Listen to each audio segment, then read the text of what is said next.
Si Richard John Hatton na mas kilala sa pangalang Ricky the Hitman Hatton ay isa sa pinakasikat at pinakamamahal na boksingero sa kasaysayan ng United Kingdom.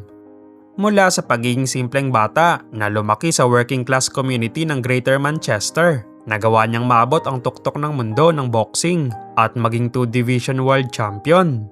Ngunit sa kabila ng kanyang tagumpay sa loob ng ring, hinarap din niya mga personal na laban na mas mahirap kaysa sa anumang suntok na kanyang natanggap bilang isang atleta. Kaya naman sa videong ito, ating alamin ang kwento sa likod ng tagumpay ni Ricky Hatton mula sa kanyang simpleng pinagmulan hanggang sa mga laban na nagpabago sa kanyang buhay at kung ano at sino nga ba ang dahilan ng kanyang biglaang pagpanaw. Ipinanganak si Ricky Hatton noong October 6, 1978 sa Stockport, Greater Manchester, United Kingdom.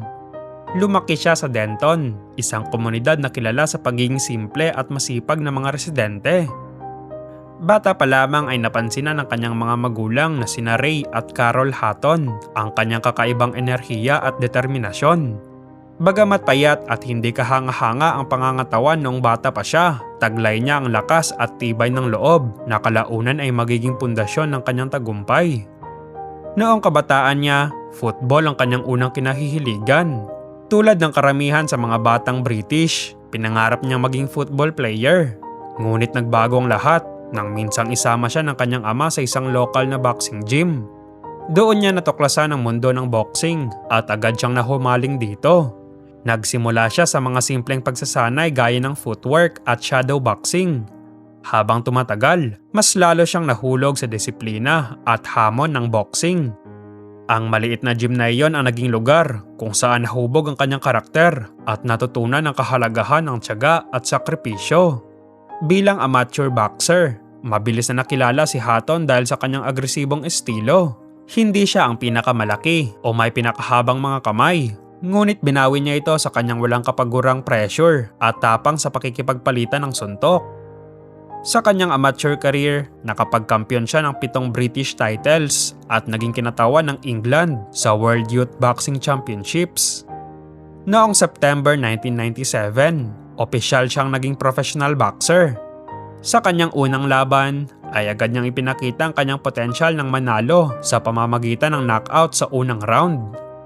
Mula noon ay sunod-sunod na ang kanyang mga panalo at unti-unting lumawak ang kanyang pangalan sa British boxing scene. Hindi lamang ang kanyang estilo sa pakikipaglaban ang nagustuhan ng mga tao, minahal siya ng publiko dahil sa kanyang pagiging simple at madaling lapitan. Kahit sumisikat na siya, nananatili siyang malapit sa kanyang mga kababayan. Madalas siyang makitang nakikisalamuha sa mga ordinaryong tao at hindi kailanman nagpakita ng kayabangan. Ang pinakamalaking tagumpay sa unang bahagi ng kanyang karera ay dumating noong 2005 nang harapin niya ang matinding kampyon na si Kostya Tszyu para sa IBF Light Welterweight Championship.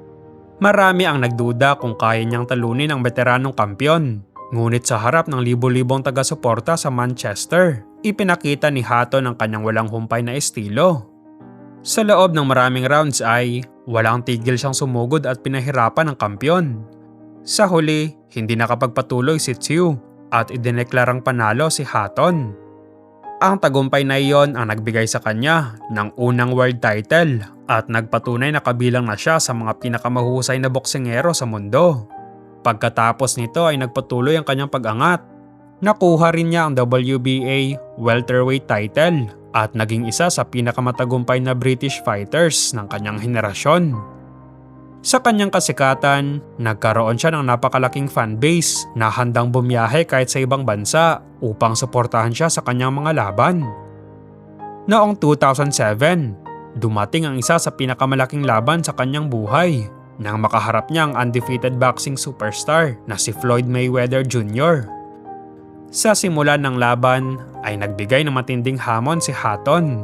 Nahirapan si Mayweather sa agresibong pressure na kanyang ipinakita at ilang beses pa niyang natamaan ang Amerikanong kampyon. Subalit habang tumatagal ang laban ay nakapag-adjust si Mayweather.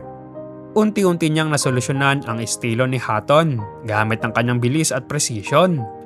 Sa ika-10 round ay napatumba niya si Hatton at tuluyang natapos ang laban sa pamamagitan ng technical knockout.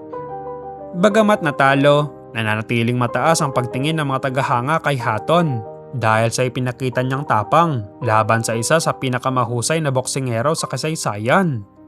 Mas masakit na pagkatalo naman ang kanyang naranasan noong 2009 nang makaharap niya ang ating pambansang kamao na si Manny Pacquiao.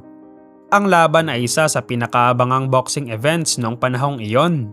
Ngunit sa loob lamang ng 2 rounds ay natapos ang laban matapos mapabagsak ng ilang beses si Hatton at tuluyang manockout ng ating pambansang kamao. Ang pagkatalong iyon ay naging malaking dagok sa kanyang karera at personal na buhay. Unti-unti siyang nawala ng motivation na bumalik sa boxing. Bagamat hindi agad nagretiro, inamin niyang nahihirapan siyang hanapin muli ang dating sigla at kagustuhang lumaban. Sa mga sumunod na taon ay nagsimula niyang maranasan ang mga problemang hindi nakikita ng publiko. Nakipaglaban siya sa depresyon, labis na pag-inom ng alak at paggamit ng pinagbabawal na gamot. Ang dating kampiyon na hinangaan ng milyon-milyon ay dumaan sa isa sa pinakamadilim na yugto ng kanyang buhay. Kalaunan ay naging bukas siya tungkol sa kanyang mental health struggles. Inamin niyang umabot siya sa puntong naisip niyang wakasan ang kanyang sariling buhay. Ang kanyang pagiging tapat tungkol sa mga problemang ito ay nagbigay inspirasyon sa maraming tao, lalo na sa mga atleta na nakararanas ng katulad na sitwasyon. Noong 2012, sinubukan niyang bumalik sa boxing matapos ang ilang taong pagkawala sa ring. Matapos ang matinding paghahanda at pagbabawas ng timbang, muling sumabak si Hatton sa isang professional fight. Gayunpaman, hindi naging maganda ang resulta. Natalo siya sa pamamagitan ng knockout at pagkatapos ng laban ay inamin niyang wala na siyang dating kakayahan upang makipagsabayan sa pinakamahuhusay. At doon niya tuluyang tinanggap ang kanyang pagreretiro. Sa halip na lumaban, nagpasya siyang magbahagi ng kanyang karanasan sa susunod na henerasyon. Naging boxing trainer at promoter siya sa Manchester at tumulong sa paghubog ng maraming batang atleta. Sa panahong ito ay tila unti-unti na niyang nababawi ang kanyang kaligayahan at direksyon sa buhay. Makalipas ang mahigit 1 dekada, nagulat ang mundo ng boxing nang ihayag niya ang plano niyang muling bumalik sa ring sa edad na 46. Bagamat marami ang nagduda, marami rin ang natuwa dahil mukhang nasa mabuting kalagayan na muli ang dating kampiyon. Nagbahagi pa siya ng mga video ng kanyang pagsasanay at fitness routine. Makikitang masigla siya at determinado sa kanyang planong comeback fight. Dahil dito, maraming tagahanga ang naniwalang handa na siyang magsimula muli ng bagong kabanata sa kanyang buhay. Ngunit sa kasawiang palad ay hindi na mangyayari pa ang nakatakda niya sanang comeback fight dahil ang 46 years old na si Ricky Hatton ay natagpuan na lang na walang buhay sa kanyang tahanan sa J. Cross Hyde, England. Ayon sa kapulisan, walang senyales ng foul play sa kanyang pagkamatay kaya maraming haka-haka kung ano ba talaga ang sanhi ng mga ganyang pagpanaw. Matatandaan na si Ricky Hatton ay naging bukas sa publiko tungkol sa kanyang laban sa depresyon, mga issue sa mental health at addiction sa alak at sa ipinagbabawal na gamot matapos ang kanyang pagretiro. Ilang taon siyang naging simbolo ng hidden battle ng mga atleta matapos ang pagboboxing, mga laban na hindi nakikita sa ibabaw ng ring. 2 araw bago ang kanyang biglaang pagpanaw, nag-upload pa siya ng video sa Instagram kung saan nakikitang nasa maayos siyang kondisyon, pawisan habang nag-ehersisyo sa treadmill. Nakangiti at puno ng enerhiya si Hatton, bagay na nagbigay ng pag-asa sa kanyang mga tagahanga na handa na siya para sa kanyang inaabang na comeback fight sa Desyembre. Ngunit ilang araw matapos ang nasabing post, nagulat ang kanyang mga kaibigan at kapwa boksingero nang hindi siya sumipot sa isang event kung saan tampok ang isa sa mga batang boksingerong kanyang tinuturuan. Dahil sa kanyang pagkawala, agad siyang ipinahanap hanggang sa makumpirmang natagpuan ang kanyang bangkay ng pulisya sa Hyde Tameside, Greater Manchester, bandang 6:45 ng umaga ng September 14. Ang balitang ito ay agad na kinagulat ng mundo ng boxing. Si Ricky Hatton na sanay magdiriwang ng kanyang ika-47th birthday sa susunod na buwan ay pumanaw matapos ang isang buhay na puno ng tagumpay at matinding personal na laban.